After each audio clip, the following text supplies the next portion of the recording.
Welcome back to another episode of Obsessed with Death. Thank you so much for continuing to listen and support the podcast. Today, I'm joined by David, a poet and death doula.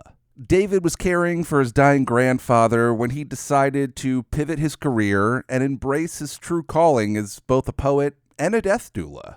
He took a class called A Year to Live, which challenged him to confront life as if he only had 1 year left. He had to choose a death date, which he set for March 7th of this year, and I was lucky enough to have him on the podcast to discuss that past year and so much more. I'm very excited for you to listen to this episode. It was such an incredible conversation. I say this all the time, but I'm so lucky I get to do this. These conversations that I get to have are some of the best that I'll probably ever get to have in my life. David was incredibly generous. This is a great episode. I'm so excited for you to listen to it. Of course, please spread the word, tell a friend, share the podcast if you can. But either way, please enjoy another episode of Obsessed with Death.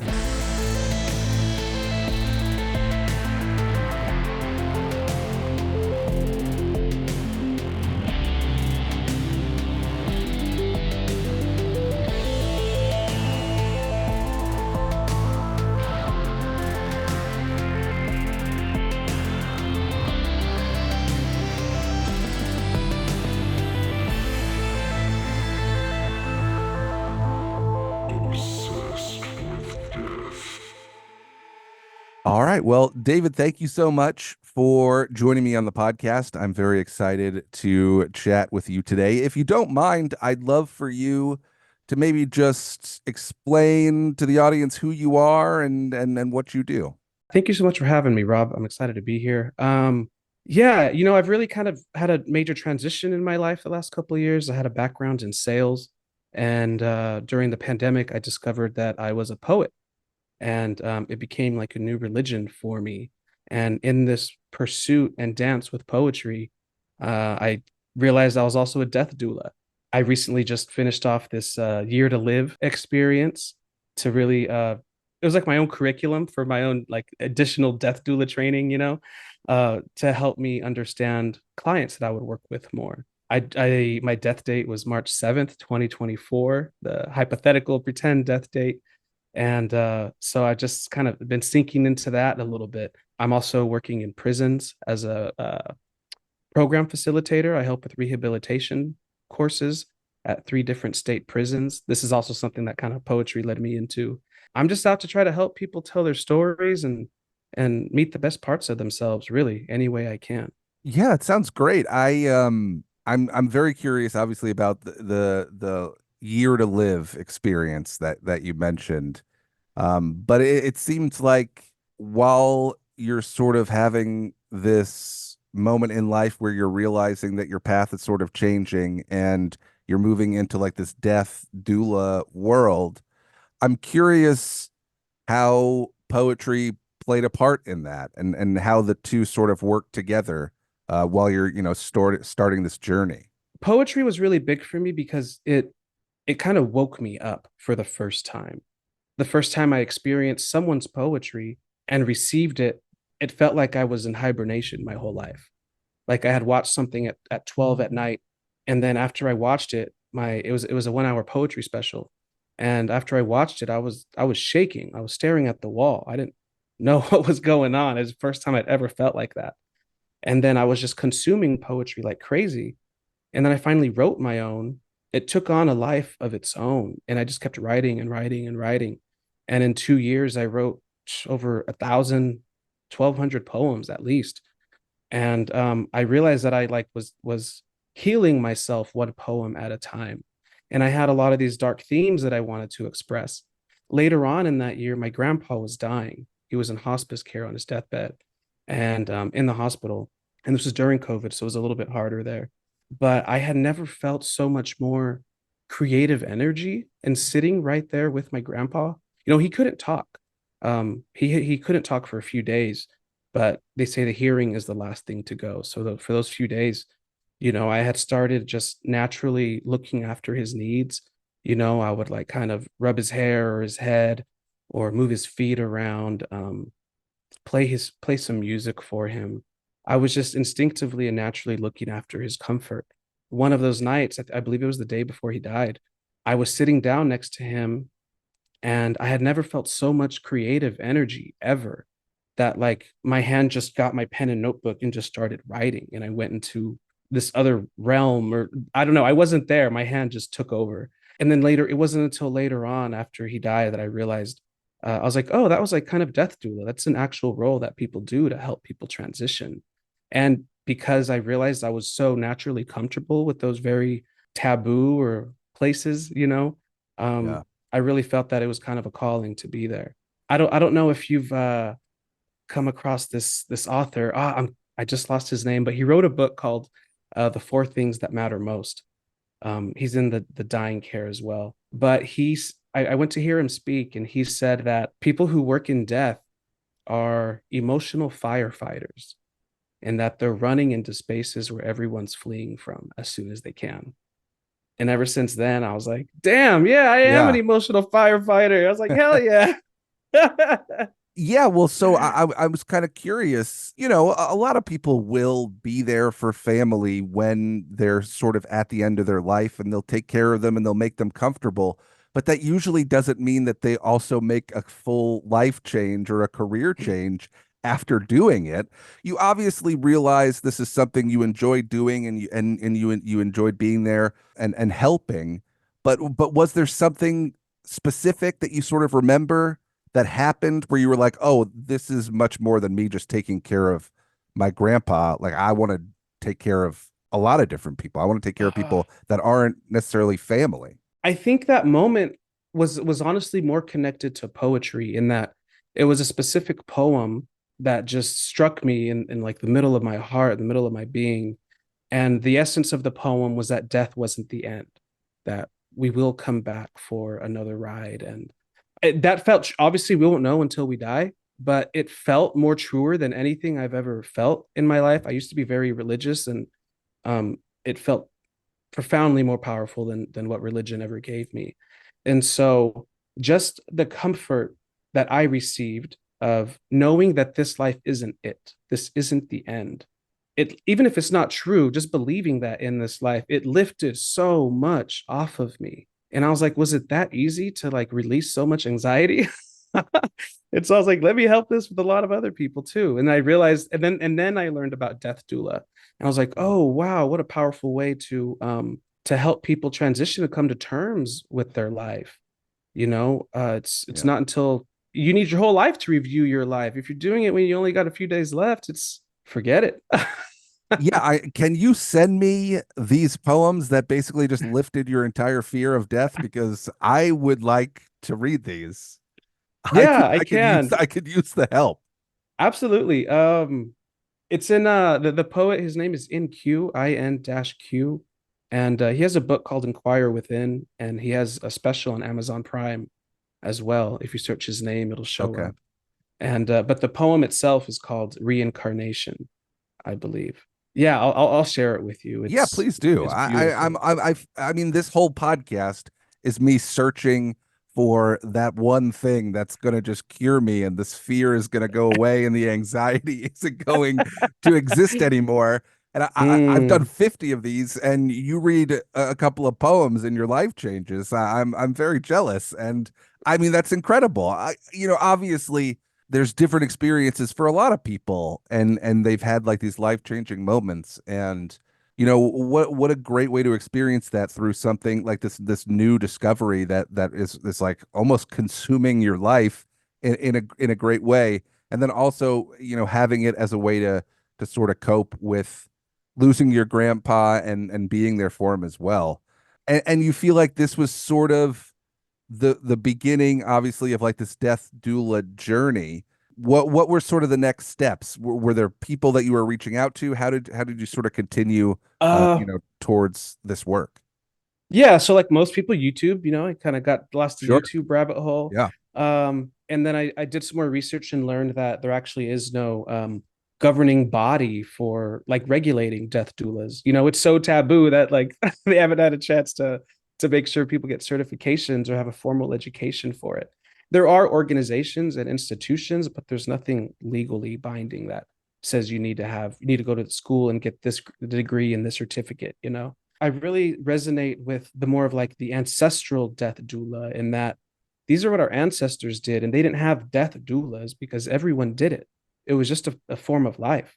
Sure. It was just a way of life to have someone in the family be so comfortable knowing what to do when someone dies. You know, back in the days when people died, they stayed in the house for like a week Yeah. at least for people to come. And so just really learning and understanding how far removed we are from death is a lot of what that taught me. But I Yeah. ended up just finding mentors. I found books that I read. I read a couple of books by Anne Marie Keppel. I believe she's a death doula from Canada. I listened and did a lot of what Alua Arthur had shared. She's a really prominent death doula. And then in some podcast, I came across these two women um, in Northern California. They have an organization called the MESO, MESO. One of them is a Thai, and another one is from Vietnam. And both of their parents died and here, and they realized how little support there was Yeah. for when people die, as you know, especially people of color and immigrants, because there's so much more like cultural grieving and cultural bereavement Yeah. wrapped in that. So they became my mentors. I reached out to them, told them I heard about them on a podcast, and we had some Zoom calls. We've been keeping in touch throughout these last couple of years. And actually, they're the death doulas that I reached out to when I was finishing up this year to live experience. I was like, man, I don't think I can like death doula myself through this. You know, let Yeah. me let me call these doulas. And so I hired them. And for 6 weeks, they guided me and walked me home. And it was the most beautiful, profound, intimate experience I've ever had. I'd be remiss if I didn't mention I'm also taking classes with the Elizabeth Kubler-Ross Foundation out of Mexico. There's a really powerful woman there. Her name is Wilco Roig. She Okay. was my instructor, and I took a class called Reimagining Death, which is like really looking at the different ways other cultures from the past have celebrated death and whatnot. A really beautiful journey. And then also that's where I took the Year to Live class as well. Got it. Okay, so yeah, I mean, I really do want to get into this year to live that you did and hear more about it. This podcast all happened because we both are deaf people on the internet, and I stumbled across your Instagram and immediately just started going through and seeing some of the stuff you're posting. And you had posted an Instagram story about how you had just finished a year of this year to live. I want to just you basically committed to the idea that you would die on March 7th of 2024. So I started the class in January of 23 with Elizabeth Kubler-Ross Foundation. As soon as the class started, I was kind of freaking out. I Yeah. was like, what am I doing? I thought this was cool. I don't know anymore. And Yeah. it took me a couple of months to open the first module online, you know. So Uh-huh. it's a book called A Year to Live as well by Stephen Levine, Okay. who's a beautiful writer. He's no longer with us, but he's a beautiful poet, and it's one of the most gorgeous, profound books I've ever read. It wasn't until March 7th, 2023 that I finally had like the guts to open up the module and be like, all right, let's do this. And one of the first instructions was like, okay, a year from now, you're dying, you know, write it down. That's it. Yeah. And I was like, damn, that's like, we got to go, you know? Yep. And so for the first like 6 months, I'm not going to lie, I was losing my mind. I was having so much anxiety. I convinced myself that I was actually attracting death, and I was like, maybe I should stop with this class. The death doula in me was not letting me take it easy. You know, it's like we're committing to this. If you want to be a death doula and you want to help people, you need to like experience as much of it as you can. You know, so like no 1 foot in, 1 foot out bullshit. Yeah. You know, like you're doing this because I was contemplating moving, and it's like, well, if I'm gonna die, do I want to have like a new lease, and do I want to have that money going to rent? It makes it You more know, complicated, right? You want it to made it you would want to simplify things. it made it infinitely more complicated. And I'm an overthinker, so it was like 6 months of a lot of hell for me, but also amazing. It was the most exciting summer of my life. I helped one of my favorite authors plan this mini tour across 3 cities and helped him with these events. I met so many incredible people. I met some mentors along the way. The poet NQ, I started building a relationship with him. It was just like, as soon as I committed to this, it's like all the universe just sent me its support, you know?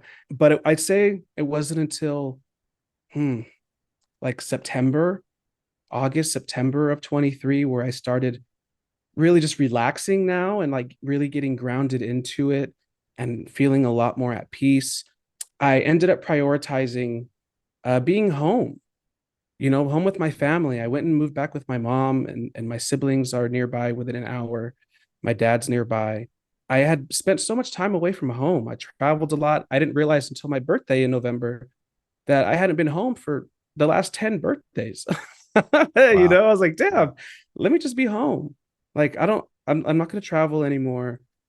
Plus I ran out of money.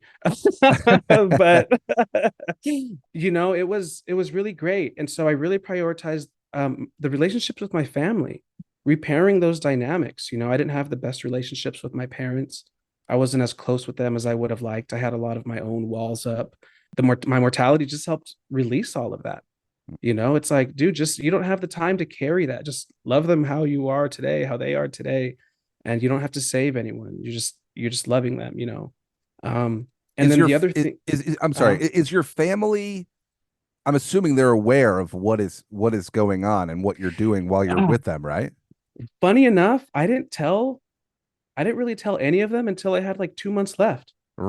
See, okay. Yeah, and even that Was was there reasoning behind that?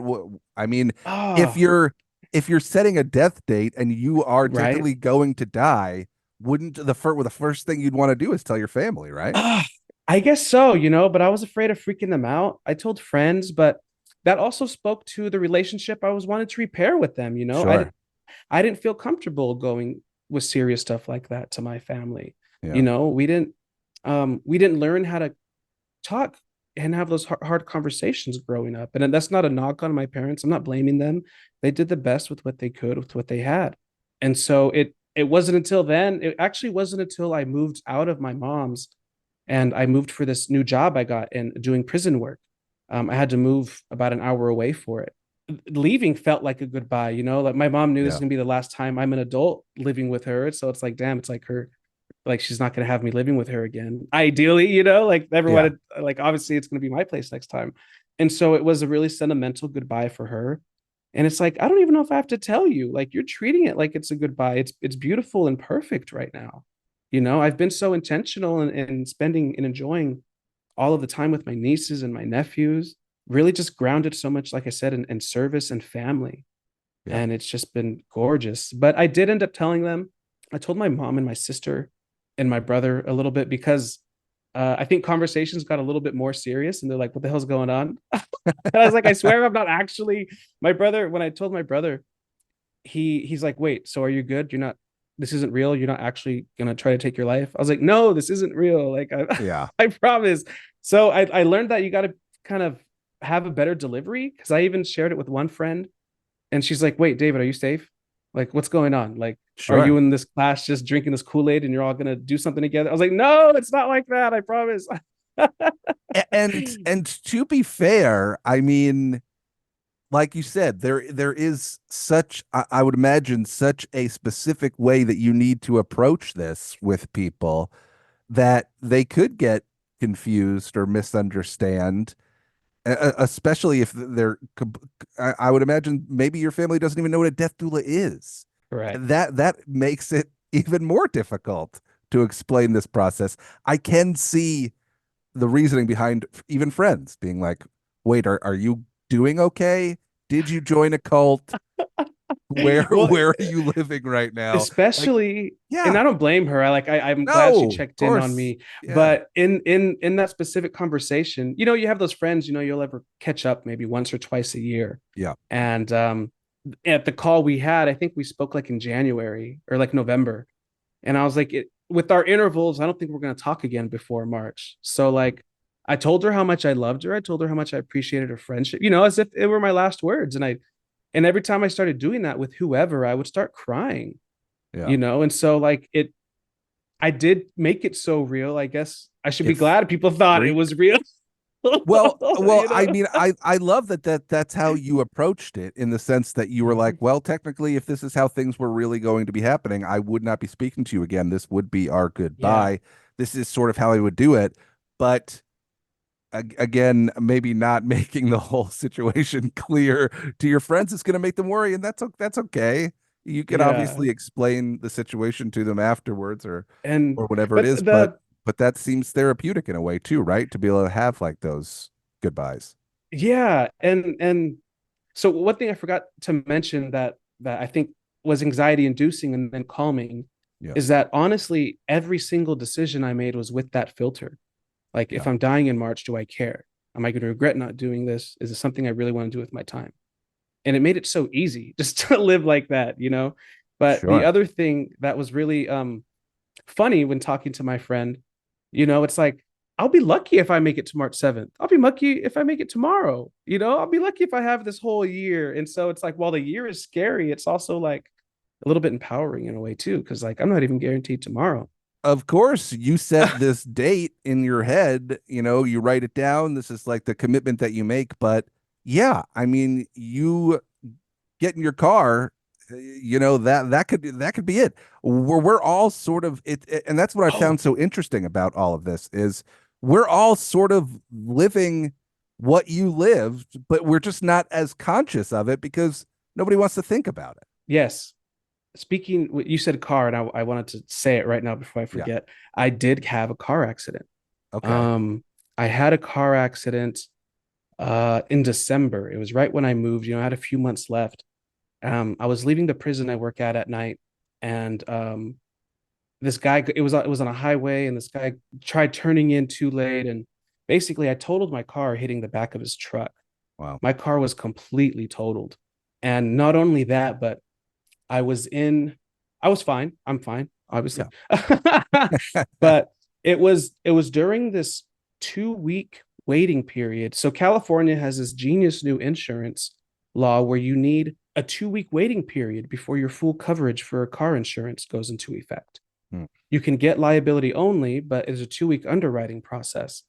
And my insurance company was going out of business. And so I didn't know about the 2 week rule. And so I tried to sign up for new insurance. And they're like, oh, yeah, it's a 2 week waiting period, but you can get liability only. And so I was gambling. When that car accident happened, it was within those 2 weeks. I was waiting for full coverage and I still owed money on my car. And my car was obviously jacked up. The Yeah. guy's truck was fine.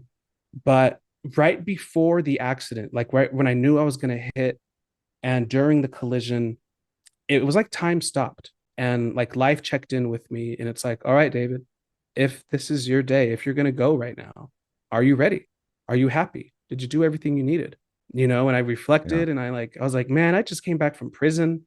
I just did a writing workshop with a group of men to help them find joy in their self-expression, maybe for the first time, who knows? I was like, hell yeah, take me right now. Like I told my family I love them. I told my friends I love them. I don't have anything left to do. Like maybe I should have wrote my poetry book sooner, but nah, let's just go. Yeah. And Maybe then get luck, it one last good cheeseburger or something. yeah, I do have a poem about a cheeseburger. I love it. Yeah. I mean, Yeah, but I would, food would be a part of my process. 100%. But I Yeah. was fine. The guy was probably the most honorable man I've ever met. He gave me a ride home an hour away. He didn't have to do that, an hour Wow. out of his way. Yeah. And he filed a claim against himself before I was able Wow. and so I throughout this year to live and before I really learned to surrender to life, really just surrender and like I'm not in control of anything, just use me as you will kind of thing.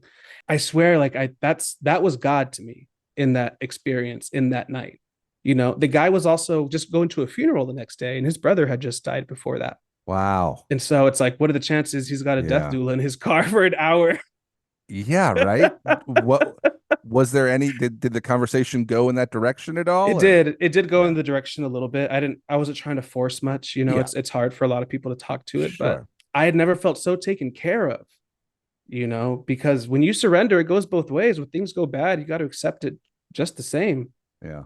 It felt like life was like gearing me up. It's like you think you're ready for the next level. Let's make sure. Let's throw you a curveball. and I took it in stride. Yeah.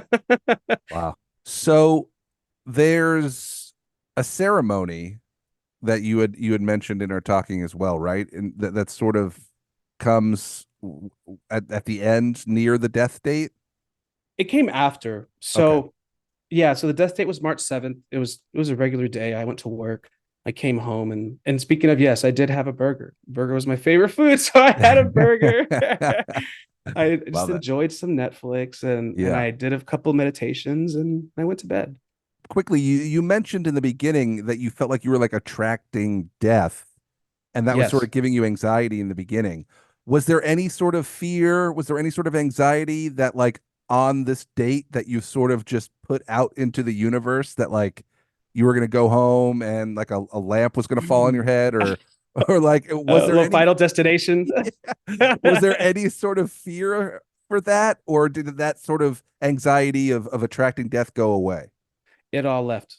Good. I think it had left a long time ago, like probably like after that seventh month in October or so. Yeah, Um, but if there was any lingering anxiety, the car accident I had like melted the rest of it that was away. it. Yeah, There's no anxiety about it for me anymore because I've been living so intentionally, at least with my relationships with people, that like if I die tonight, like I said everything I've needed to say. I think a lot of that anxiety is really rooted in what we haven't done hmm. and what's left to do. What are you not doing that you need to do? Because if you Yeah. do everything you need to do, like it's at least for me, it's like, all right, cool. Yeah. I tell people all the time, I'm like, I don't have a fear of dying at 85. I'm fine with dying at 85. I have a fear of dying tomorrow when I'm still have like so much life left and so much that I want to do and see and all this other stuff.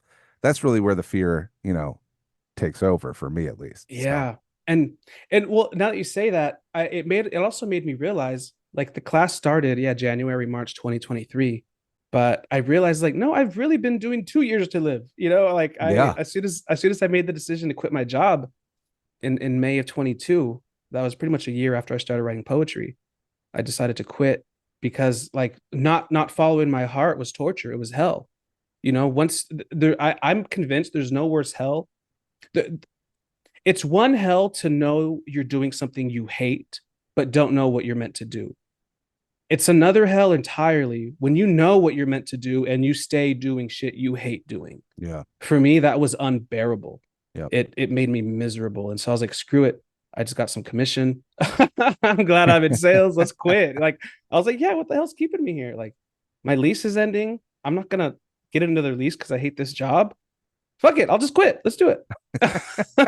And ever since then, it Yeah. it really was like I was living. And so, um, yeah, So tell me about this ceremony. It was with some friends, and what was that process like? What does that look like? it it was a friend, Okay. with a friend who I was with when I first started the year to live. We were in Guatemala together, um, but the intention was a ceremony. I know I made it seem like we did a ceremony. The intention was a ceremony. Yeah. We were going to have a bonfire and invite all the different elements and probably have some prayers and maybe some poems. Just to commemorate it. And the idea was we were going to go to one beach for the sunset, and then after the sunset, we were going to go to another beach for the actual ceremony and the bonfire. So we go to Sunset Cliffs in San Diego. You kind of you can climb down. It can get pretty steep. There's like even ropes there to support you at a couple points. Um, so we're there watching the sunset, and the idea was to leave before sunset ended to get ready for the bonfire. Man, the sunset was so beautiful. It was like this monarch orange, this monarch butterfly orange. And I was like, I can't leave the sunset. I have to watch it go down right now. I was like, this is how I'm commemorating the death. I'm feeling myself die as the sun is fading. And I also identified, I didn't mention this earlier, but I identified a part of me that had to die. It was a version of 2017 that was dying, Yeah. and that I've been spending time with him, and it's like, dude, we got to say bye, we got to go. Yeah. And Yeah. so I imagined that version of me dying as the sun was fading, and it was beautiful. It was so intimate. definitely a little sad, but a lot of gratitude. And then the sun went down. We start going back up, and 10 minutes later, when I get to the top, I can't walk. I just sprained my back. And Wow. that's so no ceremony. I couldn't walk. It was so painful to get in and out of his car. He had this small apartment in San Diego, and I was sleeping on like this camping cot bed thing in his floor, Oof. and I Yeah. was just stuck there for 3 days. I couldn't move. Like just even laying down, I couldn't move my body or reposition. It was it was awful. Yeah, And I have sprained my back before too, unfortunately. It is okay, something I wish on no one. yeah, I mean, there were points where I was crawling to get around.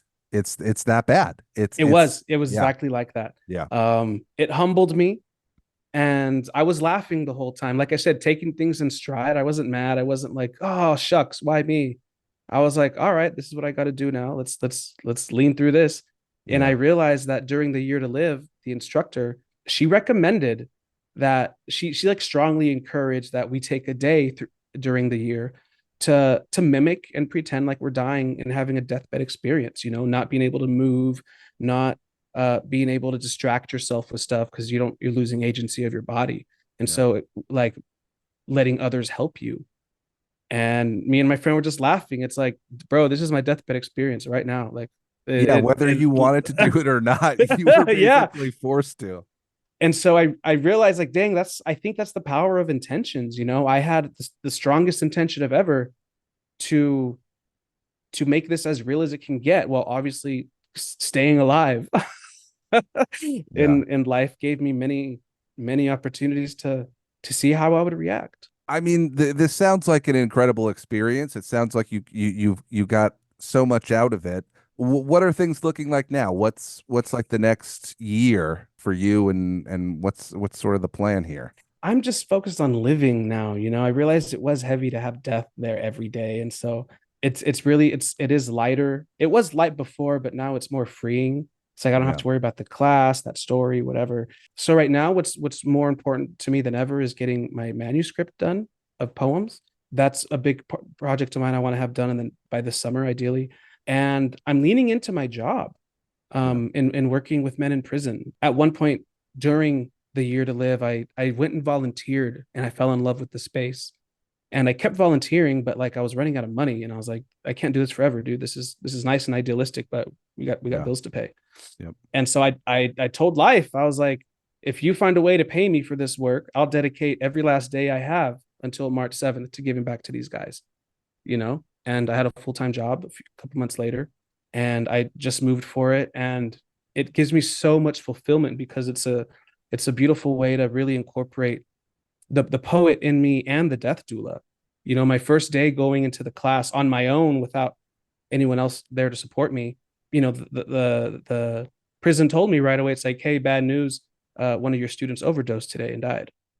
And it's like, oh, wow, yeah, okay. It sounds like no teaching today. It's time to put my death doula hat on, you know? yeah. You're luckily, sir. I am prepared for that as well. Yes, exactly. Exactly. And Yeah, so just really putting a lot of my energy in there. And getting focusing on my health, noticing that the 2017 version of me that I said I needed to let go of, a really hurt and insecure and just very hurt version of him has been behind the wheel a lot of this time. And so just continuing to reparent myself. Yeah. I've also been getting whispers. It's a year of love for me. We'll see if that's the case. But that's something I'm very open to as well. The last several years, I've been really focused on finding myself, yeah, and I'm here, and it's time to live. I want someone to build with. yeah, yeah. Absolutely. You also you mentioned that you had written a poem about this entire experience, and if you could Oh, share it on the podcast, I mean, if you still are comfortable doing that, I'd love yeah, for us to sort of wrap things up with your poem about this whole journey. I would love to. Thank you. Of course. So precursor, I wrote this poem like in October. It was like halfway through the program. I haven't been able to write much. The muse doesn't want me to write new poems. It wants me to work on all the ones I have. Okay. So for context, because in the piece there'll be a time reference. I want to go where I've never been before. I can almost taste it as I salivate out the door. I'm following a sign and I don't know what for, but I do know why. I am so afraid of staying so inside. I keep adding to my shell because it hurts to feel the lies. So I get lost in the pages, disguising tears as written lines, but I've been wasting my time. I thought writing meant feeling. And I thought feeling meant healing. And yet it's been 2 years and I'm still waiting at the ceiling, waiting for another sign, waiting for poetry to save my life. It changed my mind, but it couldn't change me. It filled up so many notebooks, convincing me that I was always right where I need to be. But for some reason, I could never just fucking believe. It's exhausting pretending to be this free. I feel like a fake that I just can't shake, trying so hard to love me, yet I still feel hate. I hate how much money I failed to make. I fail and I fail to escape this escape, to stop carrying all this weight, to end this long wait, because all I do is take my time. I've never been so hopeful yet willing to die at the same time. I want to forget my why until my why uses me. I want to dive inside until I finally choose me.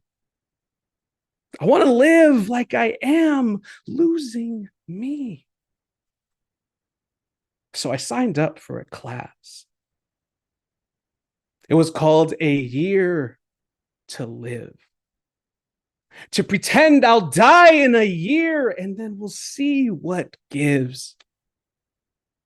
I chose March 7th, 2024. I figured any day is a good day to soar, but now I only have 6 months left and I feel like I'm failing. I thought I was ready to die, but I wasn't ready to live. I thought I was ready to live, but I wasn't ready to give myself credit. So I tried again anyway and still didn't believe that everything I ever needed was buried inside of me. My heart keeps screaming to be set free. What about me? We have more needs. I have to feed my hope more than my shame, more than the mistakes that I wish I never made, more than the desire that keeps me in the same state, because I can travel across the world yet still be in the same place, desperate for anyone to meet until I finally greet my own face. I was never able to see that it's always been me chasing me. Thank you. David, thank you so much for coming on the podcast. This has been, just a lovely conversation. It's so great to meet you. I feel like we barely kind of touched the surface on what you're doing and where you're going. And, I'd love to have you back on the podcast sometime and, continue this conversation. Anytime. Thank you so much for having me. And also, it's just great getting. I haven't really told this story. I just lived it. So thank you for giving me the opportunity to share. Yeah, thanks for letting me be, somebody that you're willing to share this with. And I'm very excited for people to listen and to hear your story. Same. Thank you so much, Rob. This has been great. Thanks, David.